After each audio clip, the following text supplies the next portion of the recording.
So fourth today, did anybody before the race talk about chasing the standard at all?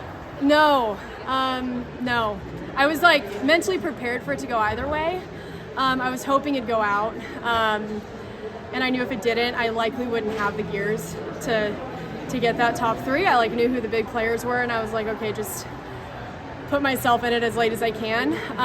But I was shocked with how good I felt up until like 3 laps to go, and pretty much felt, maxed out at that point. But yeah, I wasn't going to be the one to take it out. This is my second track race in 4 years, so was just planning to ride the rail, get in a good spot, and then, yeah, give it my all.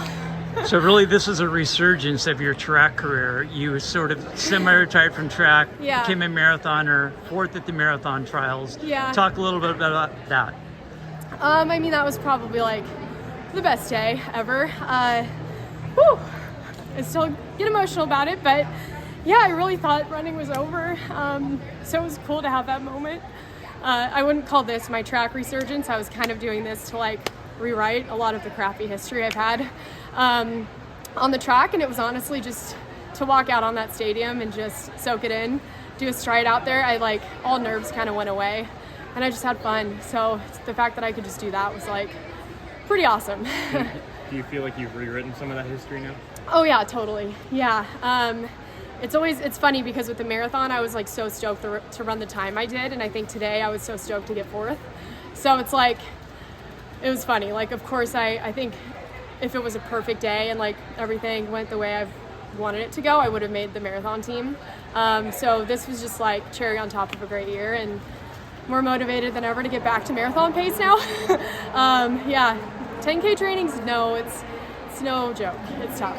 Can you talk about like 10K racing? Like, how is that different? How do you approach the actual race itself versus a marathon? Yeah, I think mentally it's like it's so tough because you really can't disengage. Like, I think with the marathon I was able to kind of like autopilot it a little bit, but with the 10K it's like you can't zone out for even a second, or else moves can be made and you can get left behind. So it's a lot more mental, like at least for me, effort, and like I'm pretty much like the entire time like working, whereas with the marathon I'm focused on tangents and all these other things besides just trying to stick on. And but I love it. I love both, so it's cool to be able to say Speaking of that. the marathon, have you any ideas what you're going to do this fall? Do you have a race picked out? I think I do.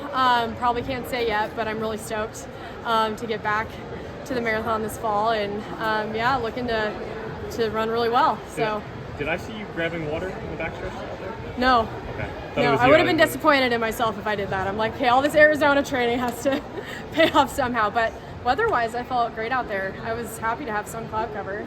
But no, I get it. It gets hot on the track for sure. Are you still training like the alternate for the team? Like, you still training in case something goes wrong? I've tapped into like long runs here and there to like if I were to get the call to go, I think I'd do fine. But I would say the 10K was the focus the last like 6 weeks. But I've done what I needed to hills-wise, long run-wise, to like probably do decent in Paris if I were to get the call. But from what I've heard, everybody's training well, looking good. So just getting ready to cheer on those top three. After the marathon trials, what was the conversation like with your coach when deciding to do the 10K? Well, my coach is me, so it was a tough talk. No, I think it's funny when I was having talks with Brooks with my contract and going through the signing process, I was like, track wasn't even in the conversation. It was all focused on marathon and roads, and I was like, no way I'm touching the track. I think I told Chris Chavez, like, no way am I doing the track. And then I don't know, I just heard how much fun a lot of the marathoners were having in the 10Ks, like at Sound Running. And I was like, oh, let's just do it. Let's not be like mentally weak on that front. Like, I was just taking the L from probably 5 or 6 years ago, but I'm really glad I did it.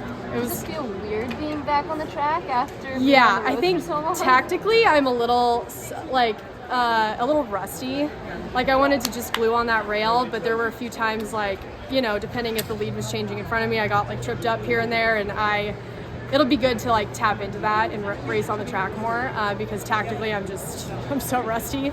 But it's really fun. Every race I'm learning. So. Do you think just breaking up the training and obviously focusing more on the 10K Yeah. the last few months is going to help For sure. your marathons? Yeah, I feel the strongest. I don't hate when people say that. Like, it's awesome when people say that, but I do feel like a completely different athlete. I've really invested in like my body work and like maintenance. I work with George Byron, who's an amazing physio out of Phoenix. He worked with John Ball for a while, and now he's doing his own thing, and I just like believe in him so much, and he's gotten me to feel like a freaking miler out there. Like, I threw down a 4:33 in practice after the mini 10K, and I felt like I was holding back, and I don't think in a million years I'd be able to do that. So I think it'll translate really well to the road, so I'm stoked to see that happen. Congratulations on your race tonight. Thanks, guys.